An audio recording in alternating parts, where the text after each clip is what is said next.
Hello, everybody. Welcome to another beautiful episode of the Morale Booster with John Ughulu. Before we get started, I want to wish everybody a Merry Christmas, Happy Holidays, and a Happy New Year in advance, filled with health, wealth, and success. So we have a guest today all the way from California. Am I right? You are correct.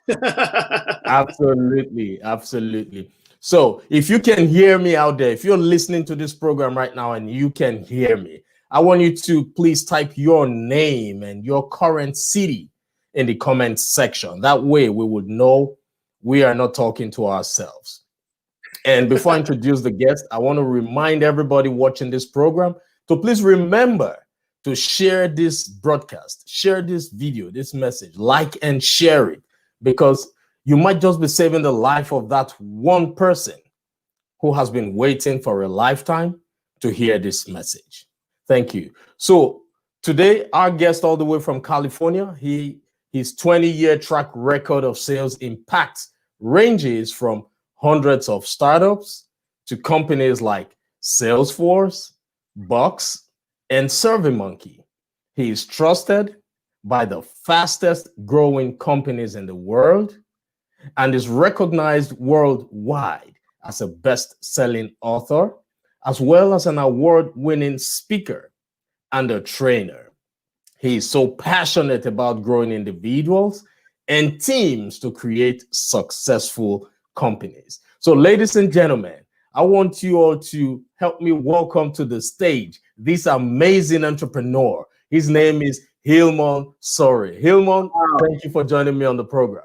Thank you, John. It's an honor and a privilege, and I wish I could take you with me everywhere I go. If I had that kind of introduction everywhere I showed up, crowds would be applauding before I even spoke. Thanks, man. It's a pleasure to be here. I'm happy to be on the podcast. Thank you so much, Hilmon. Merry Christmas to you and Merry Christmas prosperous to you. New Year Merry in Christmas advance. to your audience. Thank you very much. All right, my pleasure. So, Hilmon, today we're going to be asking you some certain questions that might eventually end up being a source of motivation for a lot of people out there. Because, you know, in times like this, we need people who have been through turbulence, people who have been through it all and still standing. So your advice, your communication, and your nuggets for today will definitely resonate with one person. So can you please tell us what motivated you to become an entrepreneur?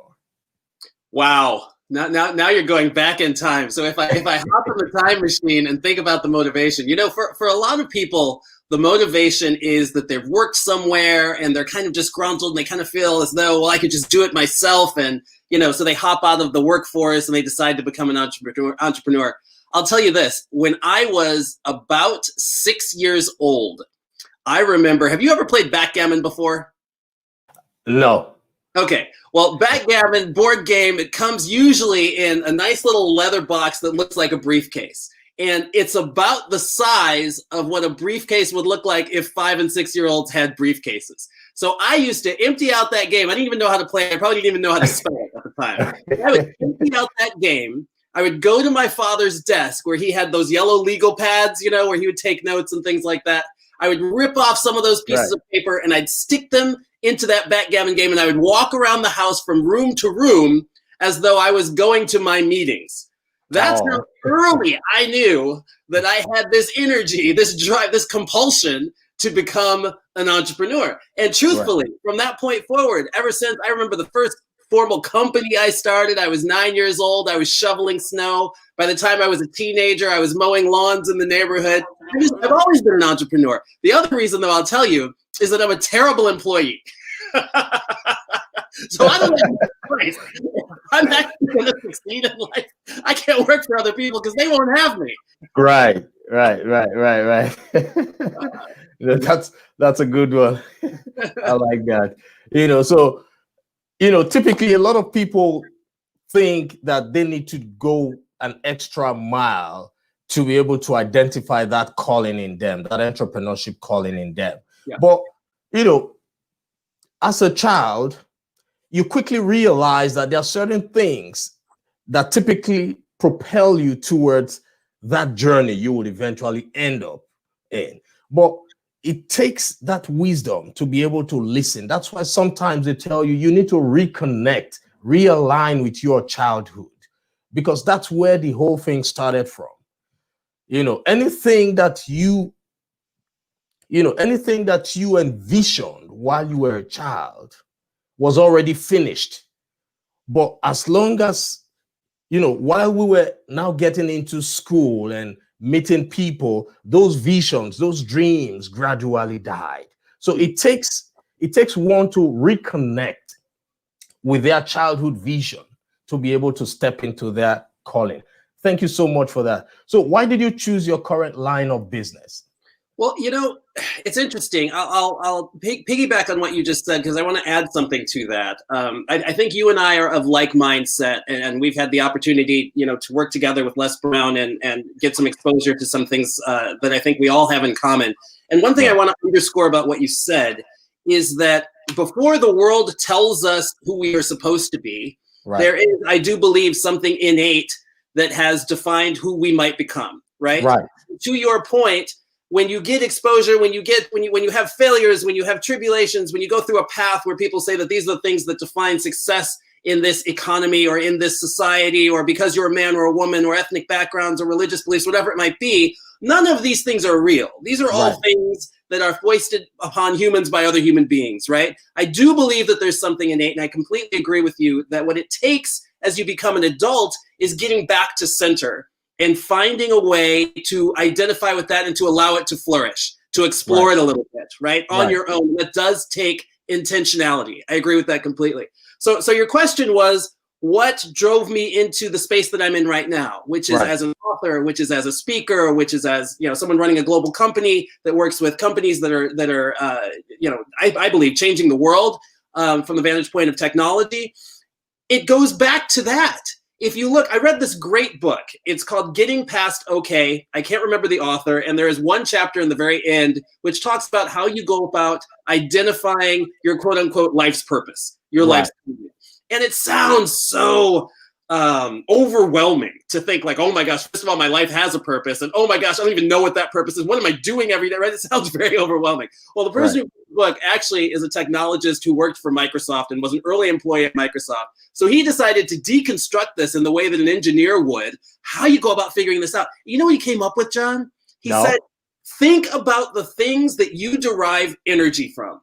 If you think about the things in your past that you're proud of, maybe you gave a talk, maybe you were an athlete and you won at something, maybe you helped somebody else out. What are the things that you have found interesting through your life that you have just been satisfied by, aside from compensation, aside from accolades, but just personally, that have driven you to feel as though you're a successful person, or the things that you would identify in that column of things that you would call goals that have been achieved?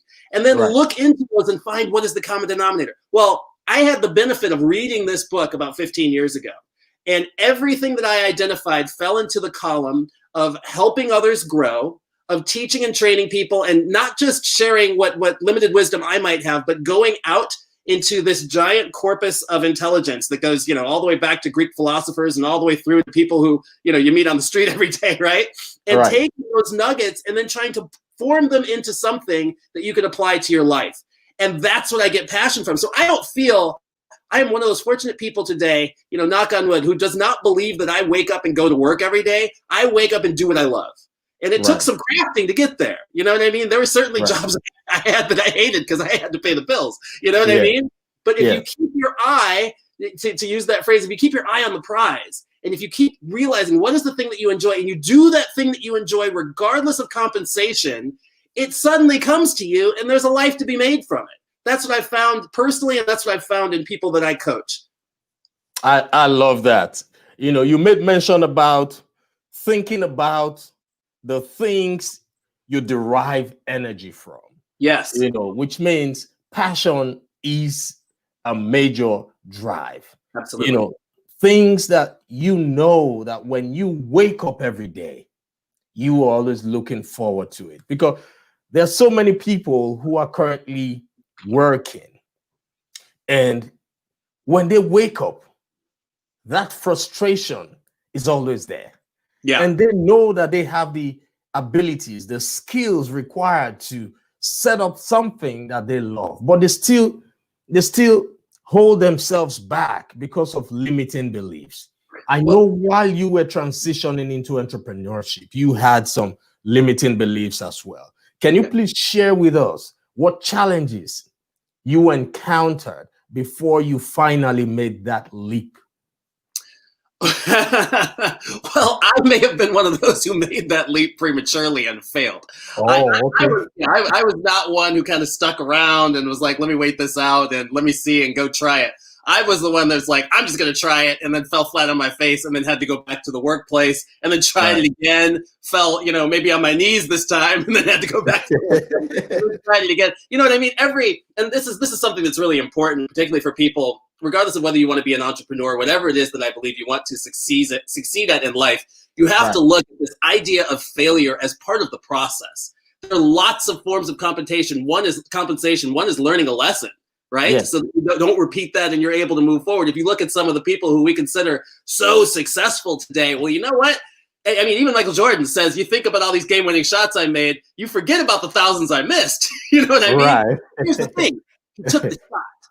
You know what I mean? Yes. And you get to a certain point where you realize failure does not define you. Instead, it becomes something that helps enable you to become successful. So I'll tell you this, my struggles, when I come to realize now the things, and you still have struggles today, right? The struggles exist between your ears. Right. You know what I mean? It's that old story about which do you allow to exist? The wolf of dissatisfaction, the wolf of regret, of worry, of concern, of less than, of fear, or the wolf of success and goal orientation and drive and persistence, right? It's like which one exists? It's the one that you feed, right? Right. So you have to have some sort of a practice, and you have to have some sort of a definition around how you go about every day waking up to ensure that you're feeding the right sense of self to allow yourself to be successful. I believe that, and there are myriad ways to do that. There are some people who wake up and meditate. There are some people who wake up and pray. There are some people who wake up and jog.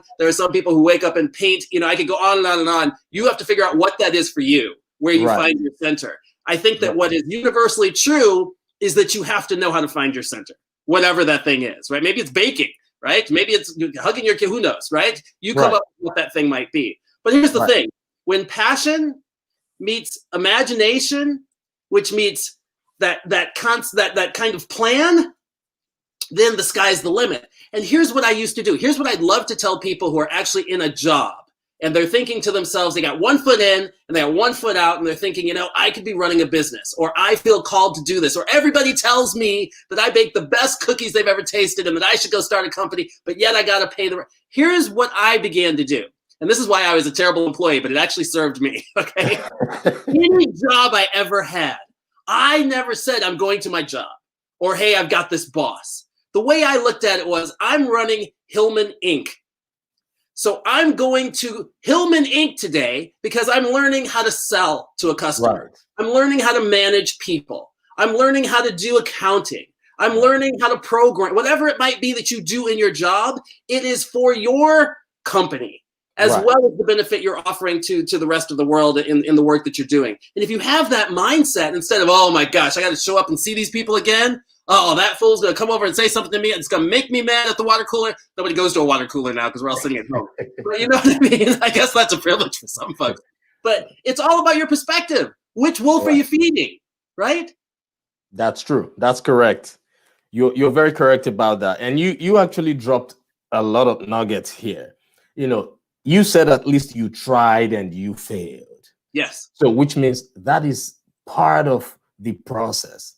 Action, taking action, because you having dreams and having visions without taking any form of action, that's failure on its own. Yeah. But failure doesn't define you. The ability for you to take that risk, fail, and rise up, that's what matters. Les Brown said, some people are you have different categories. You have winners, you have losers, and you have those who haven't learned how to win, which means for you to become a winner, you will definitely have to fail a few times. before you can learn that. So I like what you said about you trying at least. And you said failure is part of the process. Yes. Failure doesn't define you. You must have some sort of direction, definition. Yes. So that when that failure comes, the main purpose for you starting at at the beginning is what will keep you going. And you also said something about when passion meets imagination, the sky is the limit. You need to write that down. That's a quote. So I'll repeat it for you. If you're listening, that's a beautiful quote. When passion meets imagination, the sky is the limit. I love all these nuggets. And this definitely, I know it resonates with somebody out there. So if you are listening to us and you can hear us, please type your name and the city you're listening from. We still have our guest all the way from California, Hilmon, Sorey. And please remember to share this message. Share this, like and share it, because you might just be saving the life of that one person who has been waiting for a lifetime to hear this message. So, Hilmon, that takes me to the next question. Now, with the paradigm shift caused by the pandemic, how do you intend to use your calling, your talent to help people get up, to help people take that action that they need in their life? Yeah, so I appreciate the question, and I think that in my profession, what's interesting, I work a lot with building startups and working with entrepreneurs and innovators to help bring their products to market and build both individuals as well as companies. And right. I'm often on the sales side of that equation, on the revenue side of that equation. And one thing I've been telling people, a lot of folks have been asking me to write articles or to speak in 2021 with respect to what's going to change in 2021. Right. And here's the thing. Change is constant. Right. And this, I don't mean this to in any way belittle the tragedy that is befalling the entire world. Right. And in the same breath, I'll say that it's not the first time. Right. And that everyone is being met with their own specific individual tragedy, whether that is a family member who happens to be ill regardless of COVID, if it's a job change, if it's a personal economic situation, if it's a change in, relationship status for individuals. Right. Part of the human condition is to constantly confront change. And we go through this roller coaster of life, which has its peaks and valleys, right? Right. And what's key is to develop a sense of resilience. And what I've found both for clients as well as in my personal life is that resilience comes from controlling what you can control and being intentional about that which you cannot control and trying to understand it from the vantage point of today, I'm going to do this. I can't look toward the end of the year and whether or not this is going to mean something for me economically or whether or not this is going to mean something for my job or whether or not this is going to mean something for my family and my relationship. What I can control is this today, which is that I'm healthy today, that I woke up today, that I am capable of helping someone else today, that that I've got a roof over my head and food to eat. And if I don't, maybe I've got a plan for how that's going to happen. But right. The more there's that saying, how do you eat an elephant? One small bite at a time. Poor right. Elephant. Every time I say that, I feel badly about the elephant. I come up with a better analogy. But, you have to be able to look at your life from the lens of what you can control in the moment that you're given. Because in reality, we can't do anything about the past. We cannot do anything about the future. All we have is this moment. And so when you break things down into the moment and you're able to the degree that you can, invest all that you are into that moment, then you string a series of moments together into something that becomes pretty impressive and pretty successful. Right. That's my worldview. And so with clients, I had a lot of clients who in February were saying, oh my gosh, my whole team is now working from home. I don't know what to do. I had a plan to be selling XYZ worth of my product. And now that is entirely shifted and you got to move with it. And the conversation was, okay, so what are we going to do today? Right. And the next, what are you going to do today? And then at the end of the week, I looked back and I said, so what did you get done this week? And the more you're able to string together this opportunity to look at what you've done and realize, wow, I have more power than I thought I had. then the more confidence you get to be able to move forward into that next step. And I think that's one last thing that I'll say here, that I know I've meandered a little bit in this piece here, but one thing that is so important is for every individual to take pause, whether it's at the end of the day, in the morning, or at the end of a week, but just some periodic frequency, which is pretty short, and to kind of applaud yourself for what you got through. Even if all you did was you got on, you walked around the block. Well, you know what? Somebody else didn't. Good for you to get some fresh air today. Even if you called a friend and said, hey, John, I'm just thinking about you today. I want you to know that I haven't seen you in person for a year, but I was thinking about your smile and it lit me up today. That's something you can do. And again, little things add up to really big, really big impact in someone's life, in my opinion. All right. That's a great one. I love that. You said change is constant. And, there is a quote by Heraclitus that says, the only constant in life is change. Yes, right. Change is constant. Control what you can control. That's another nugget from Hilmon. He says, control what you can control. We cannot do anything about the past. If you can hear what I'm saying, these are all nuggets from Hilmon.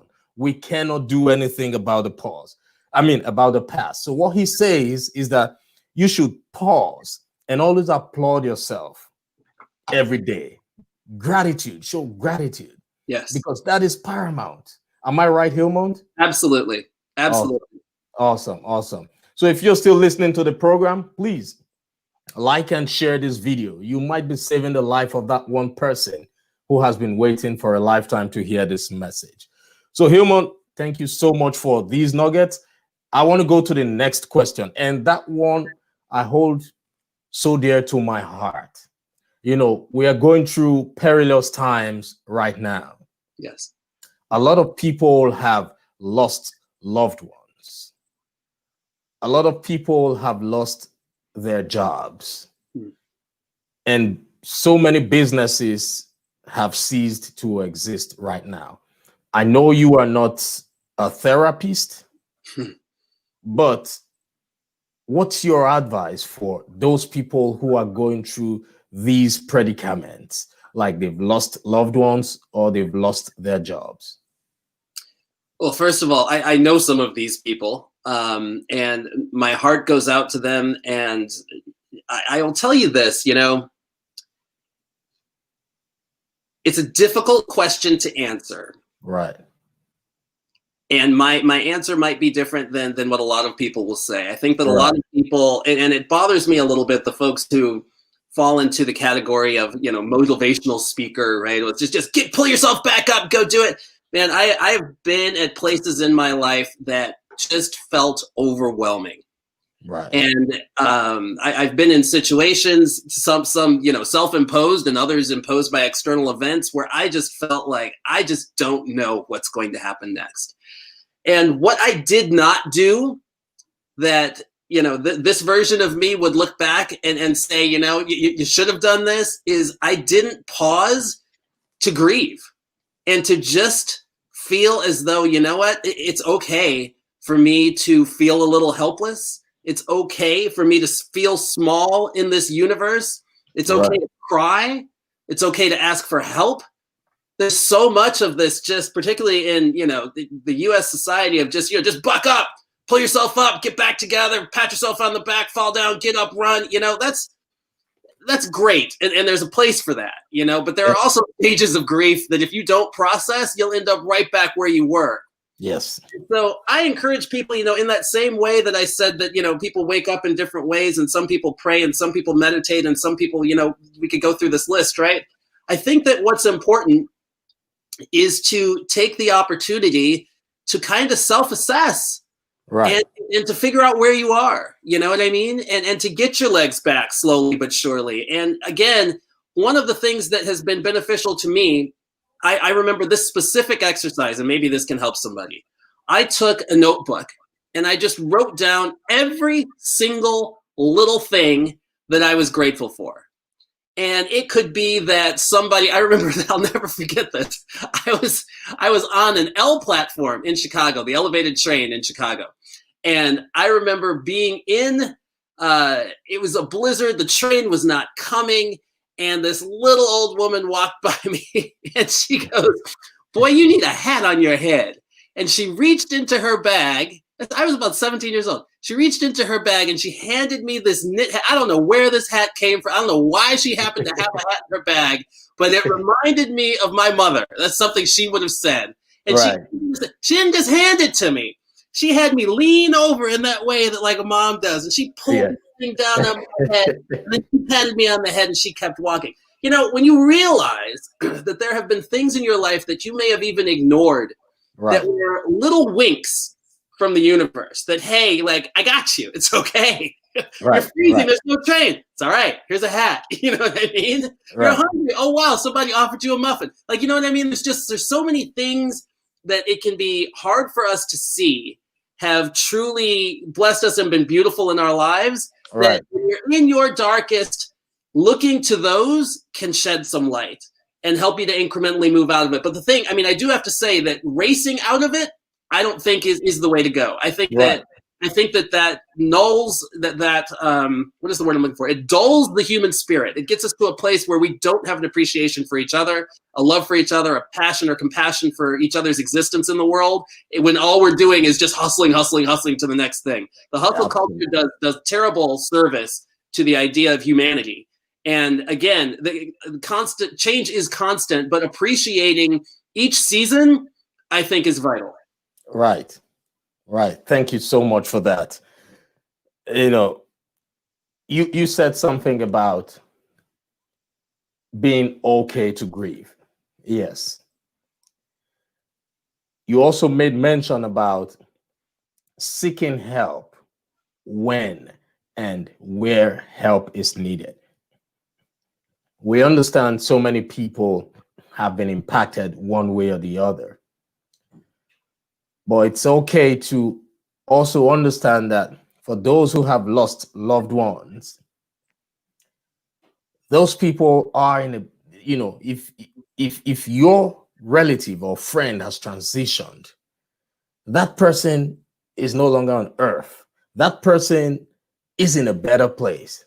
That person is in a place that is free from stress, a place that is free from all the hustles. And that person will be more happy and more at peace when they know that you understand that they are in a better place. They will be more at peace when they know that you are not going to hurt yourself. They will be more happy when they know that you are going to immortalize their names. You could start a non-profit with their names. You could use their names to do things that can outlive them. You know, they say live full and die empty, because every human being was conceived in the womb and will one day end up in the tomb. But what happens in between the womb and the tomb is what truly matters. So while they are in the tomb, while they are resting in a place where they feel no pain, all you need to do with your own life now is to make sure you make the best out of your own life by being that good ambassador, by being that good person, by helping people around you, immortalizing the names of the dead, doing good things.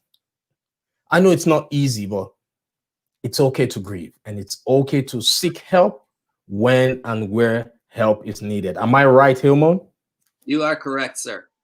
Awesome. That's great. Thank you so much for that. I really appreciate that. So now I want to ask you the next question about your business. Sure.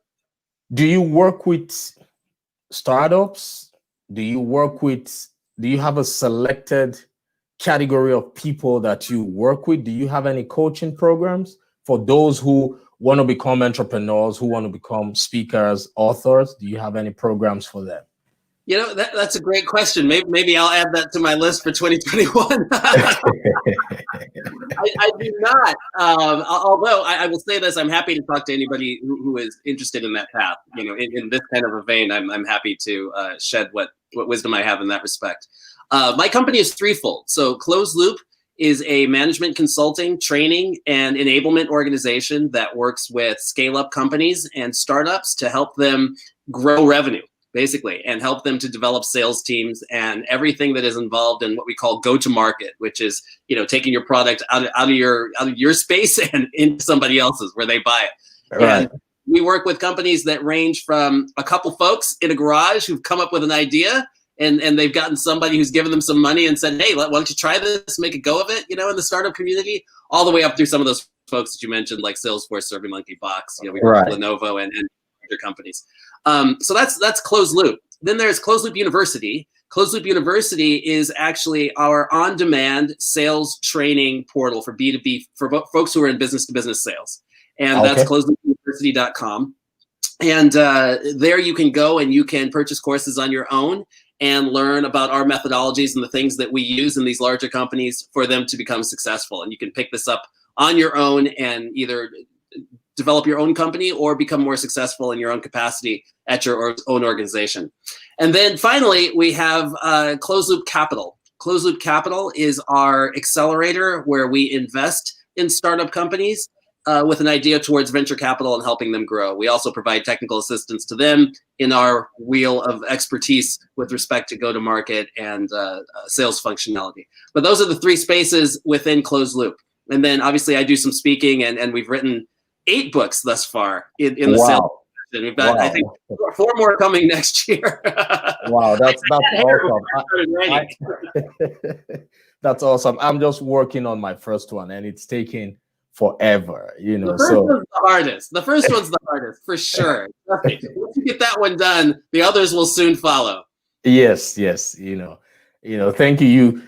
You've really put some hope out there. I know your business is a niche that is required. I know there's someone out there right now who needs your service. So if they want to reach out to you, how can they contact you? On what social media platforms are you currently very active? I'm active on LinkedIn as Hilmon Sorey, and I'm active on Twitter at what do you call it? A Twitter handle is at Hilmon Sorey. That's right. Those 2 are the best places to find me, and I'm highly responsive. I respond to everybody. Okay, that's great. So if you're still listening to the program, you can search him on Twitter and LinkedIn using his name, Hilmon Sorey. It's currently being displayed on the screen. And do you have a website where you want people to look you out on? Sure. You're welcome to go to my company website which is closedloop.com, CLOZELOOP.com. There it is on the screen. Awesome. And you can learn more about what we do. There's also our bookstore is attached to that, and you can find all of our books there as well. Oh, okay. That's great. I love that. So Hilmon, I want you to drop a last, nugget for the listeners out there. In particular, it should be for those people who are still contemplating on stepping into their greatness. Those people who know they have some skills, but are still finding it difficult to make that move. What are your last words for them? I don't know if this is attributed to this individual, but I saw a meme on, I want to say it was LinkedIn. It may have been on Facebook, which was of Will Smith. And Will Smith said something like, if you're scared to do it, then you know what? Do it scared. And I loved that. I thought that made a lot of sense to me. There's something that you have to offer, and the world will benefit from it. And the longer that you stall or the more you procrastinate, the less service you're doing to the rest of us who could benefit from whatever it is that you have to bring into the world. So I look forward to hearing from your audience and seeing some things that they are working on and being able to support individuals in any way that I can. And again, I have greatly appreciated being on your program, John. I can't hear you. Thank you so much, Hilmon. Now, for those of you still listening to the program, remember, like and share this message, because someone out there needs to hear this. You might just be saving the life of that one person who has been waiting for a lifetime to hear this message. Now, I want you all to always find time to go back to these tapes, these videos, these messages. If it doesn't resonate with you today, it will definitely resonate with you tomorrow. Everything in life is a cliche, but it is whenever that cliche resonates with your status that matters. Now, this message is for that person, you who's currently looking at me, who knows you have a passion, you have a skill, you have something of value that the world needs, but you're currently procrastinating due to limiting beliefs. I want you to know that this is your time. I want you to step into your greatness. Because Les Brown say, if your why is big enough, you will find your how. Yep. You probably are thinking you don't have everything figured out. There's never going to be a right time for you to get started. The time will never be right. You just have to get started. And when you get started, things will start falling into place. Don't let anything scare you. Greg Reed said, a dream written down with timelines becomes a goal. A goal broken down into steps becomes a plan. A plan backed with action makes your dreams come true. This is your time. You are special. You've got greatness in you. So thank you. And I know that today is the first day of the rest of your life. So thank you so much, Hilmon. Thank you, I hope when next I call you to come on the program to share some nuggets, you will do so. I'm happy to do so. This has been great. I appreciate the time. Thanks so much. Awesome. Thank you so much. And thank you, everybody, for listening. And please feel free to leave your comments and reach out to Hilmon whenever you feel the time is right. But remember, the time will never be right. You just have to make that move and get started. Do it now. Right. Happy holiday, everybody. Take care. Bye. Thanks, Jeremy.